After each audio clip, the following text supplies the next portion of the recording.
Joe was absolutely working in his full capacity. And he was 72 years old. He had great concerns that he expressed to me over the last year about them forcing him or making him retire because he loved his job and he was good at it. He was good at being a trauma surgeon, a general surgeon, critical care, and he loved doing it, and he did not want to stop doing it. That was one of the things that was really bothering him. He kept on telling me, I'm the old guy, so I got to work twice as hard. Now, you know, I talked to his bosses, and they said he never showed any sign clinically with whether his operating skills or taking care of patients. Nothing ever showed that he was having any difficulty at all. But he did keep on working to an excess. He was working up to 9 nights a month. In January, February, he was scheduled for 9 nights in March and again in April. They're required to work 3. He was working 9, and he wanted to do that. I mean, the doctors were exhausted. They were working hard. This just really shows to me really what has happened because of COVID in the healthcare profession and how hard the doctors and the nurses were working. There was so much uncertainty with these COVID patients. You know, even his trauma patients that would come in, they were all tested for COVID, and a big majority of them were positive. And even though Joe has taken care of patients, I mean, he went through the AIDS crisis, through Ebola, patients with hepatitis. He knew how to take care of himself. He knew how to use PPE. He's a surgeon. He knew what to do in the OR.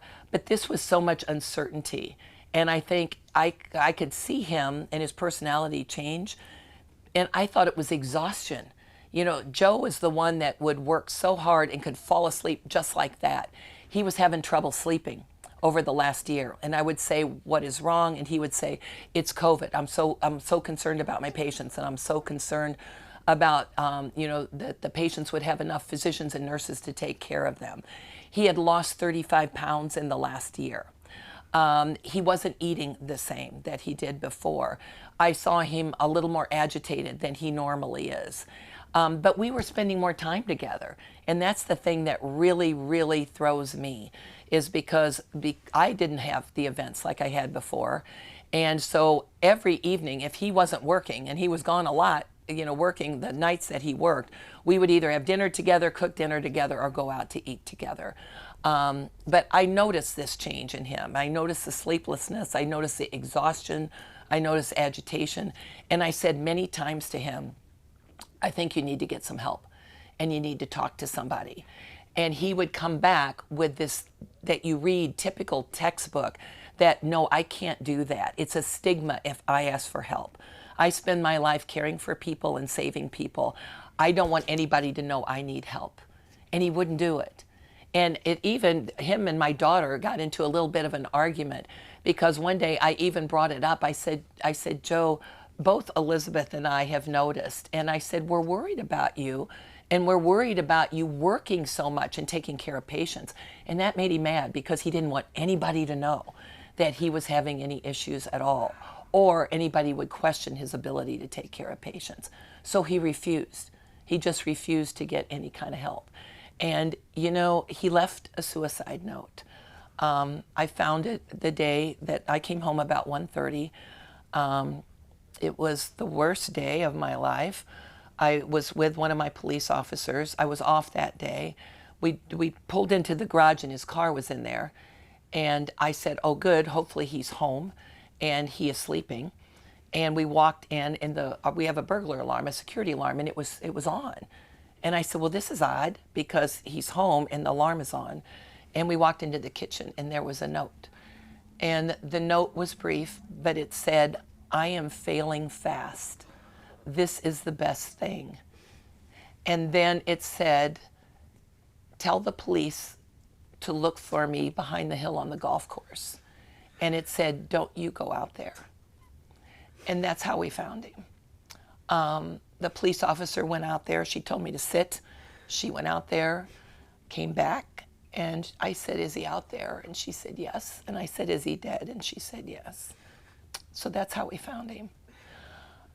We did find a second note on his desk at work, and strangely enough, it helped me and my kids, because when something like this happens, you think, did I do something in the last day, or was it the last argument, or was it the last phone call, or what made him do this day?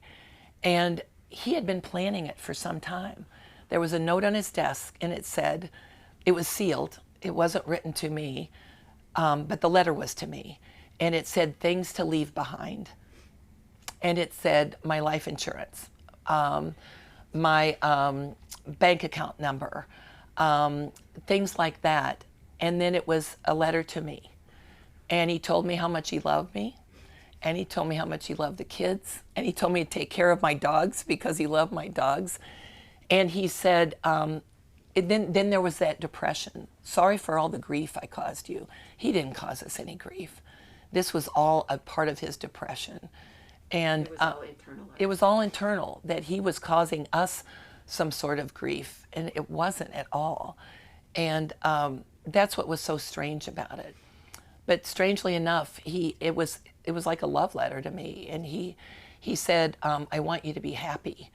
And it was a very sweet letter that he wrote us. And it made us feel better. It made us feel like it wasn't one thing that we might have said or did. It was just what had happened to him, and the depression that he was enduring for the past year, but didn't want to talk about it. Had you ever seen anything like this in him before? No, not at all. And the thing of it is, he has done trauma for 40 years. He has seen the worst of the worst of the worst. And it never seemed like it bothered him at all. But he was internalizing everything. I know that now. And I would ask him a lot, did you want to talk about what you did today? Or he would tell me in detail about some of the trauma he would take care of. And a lot would end in death.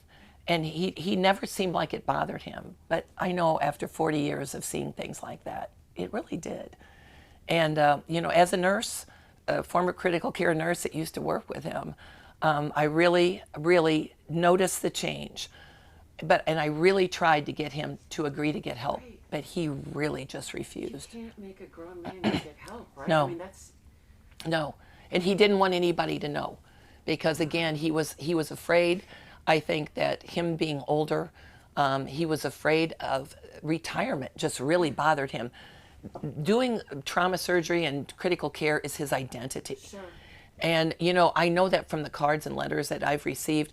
I have a basket at home that is, I bet you I have thousands of cards and letters with people with their personal stories, some about suicide, some about him being their doctor and saving their relatives' lives or saving their life. And they always talked about what a good bedside manner he had and how dedicated he was. And I know that's how he was. I used to work with him as a nurse. I used to work with him. And that's how he was. But that's all he did. Joe didn't have a lot of hobbies. He didn't play golf. He didn't play golf. Okay. He didn't have a lot of things he did on the weekend. He just liked hanging out with me. He loved that I was mayor. He loved campaigning with me. He was at every event that I had. My staff and directors and I used to laugh at him because every fall I do 7 town hall meetings. He would be at every one in the front row. And we would take bets on how fast he'd fall asleep, because he'd literally fall asleep in about the first 5 minutes, and he'd sit there sleeping, but he would be there because he was exhausted. And we had a plan. He died on Friday the 5th, and we had planned on Sunday the 7th he was going to go door to door with me. And so he was very proud of me, and he's proud of what I did, and he wanted me and the kids to continue on. Do you think this letter thing was random, or did he plan that, or was that... Plan what? Did he plan whatever happened the night before? Are- Was that... Are you talking about the DUI? Yeah. No. That was not typical for him. It was atypical of him. In fact, it was contrary to everything he has ever lectured my children about. Being a trauma surgeon, don't ever, ever, ever get behind a wheel if you've had a drop of alcohol. He would lecture them on that. We actually went out to dinner together that night, the night before, on the 4th. He did drink quite a bit that night, which was atypical of him. Joe is not that kind of person. He did not drink and drive at all. But I noticed he started drinking more at home in the evening, only if he wasn't working. I mean, Joe was so careful about that. If he was working nights, if we would go out to breakfast, he wouldn't have a Bloody Mary at 8 in the morning because he was working that night. So it was so contrary to what he has ever done. But we went out to dinner, came home. I saw he had another drink. He asked me if I wanted one. I said no. And after a while, I was tired. I told him I was going to bed. And after that is when he left. And he took my car.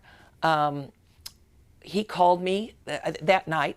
I went to bed. I got up and he was gone. I noticed his my car was gone out of the garage. I was worried about him. I called him. He didn't answer. I slept with my phone. I never sleep with my phone. I plug it in the bathroom so I don't have to look at it buzzing all night. But I slept with my phone that night. And in fact, I woke up at about 4 in the morning. I was laying on it. And I thought, I haven't heard from him. I didn't know. About 6:30 in the morning, he called me. And he said he was in Lincoln. And he said he was at the Cornhusker Hotel. And I said, how did you get there? And he said, I don't remember a thing since we left dinner.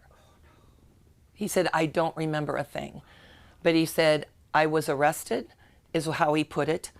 I was picked up for a DUI. And he said, I spent the night in jail, which wasn't jail. It was detox or protective custody. He said, they let me out this morning. And he said, I walked down to the Cornhusker. And he said, I got to get home. I have a meeting at 10:30. And I said, no, you don't. I said, why don't you get a room and get some sleep? And he said, no, I want to come home. And so I called one of my friends who is a police officer that does security for me. And I asked if she could go pick him up, which she did. Yeah. But we had a pleasant back and forth conversation. He sounded normal. And he said, I just don't remember. I don't remember what happened. And he said, he asked me, he said, you're going to get your COVID shot this morning? I said, yes. He said, well, don't miss that appointment. I mean, he was talking very normally. And I said, you don't need to go to your meeting. It was at 10:30. It was out at the airport. I said, why don't you come home and sleep? Yeah. And he said, well, I'm working nights tonight. And I said, well, let's talk about it when you get home. Because I said, maybe you don't need to work nights tonight. And actually, I called him back because I called the police officer that was going to go pick him up, my friend, and I called him back. I said, she's on her way. She'll text you when she's there. He said, okay, fine. I'm going to go into the restaurant and get some breakfast. So he sounded normal. And interestingly enough, when he got home, I had a painter in my kitchen that was touching up some kitchen cabinet work. And it was odd because he came on the wrong day, the painter. He was supposed to come the following Friday. Yeah. But he had redid my kitchen a couple years ago, and he told me he was in my house for 2 weeks. And he said Joe would come and go and just say hi, yeah. And that was it. And he said that morning, he said he was up 3 or 4 times talking to the painter. And he said he was as friendly as he's ever been. He said he was calm. He said he asked him a few times when he would be done. He said he pointed out some areas that needed touching up. He said he just acted very calm, normal, peaceful. And I do have some security cameras around the outside of my house. And by the security cameras, the video that they caught, Joe went out back about 15 minutes after the painter left. So he was waiting for him to leave. And another thing he did, which I thought was so significant, and I think there was a message, but he's so methodical and so precise about everything. That's how he was as a doctor. But on a chair in the basement, he left very neatly the citation, a surgical mask, his beeper, his billfold. It was like all laid out, like he cleared his pocket, his glasses. It was like, this is my life. Yeah. Here's my stuff, here's my life. So did the DUI push him over the edge? I don't know, and I never will. I assume that it could have. Knowing Joe, I could assume that he was thinking, my name's going to be on the front page of everything saying I got a DUI, and maybe they'll make me retire now. I think that he was just in that state that could have, but I don't know, and I will never know. I will never know. The only thing I do know is for the note that was on his desk, he was planning it. And he actually signed the letter, Love Joe, but he put blank, blank 2021. He didn't know what day. meaning he didn't know the month or the date, but he knew he was going to do something. So, I will go back to healthcare professionals, what they have endured in the past year, and how important it is to get help when you need it. And since this has happened, I couldn't sleep for the first couple days. It was hard to eat. And I went to my doctor Monday and I said, I need some help. And I wanted to show my kids that that's okay. And, he suggested that I do go to counseling. And I took my son with me because I wanted my kids to know it's okay if you need some counseling, if you want to talk to somebody.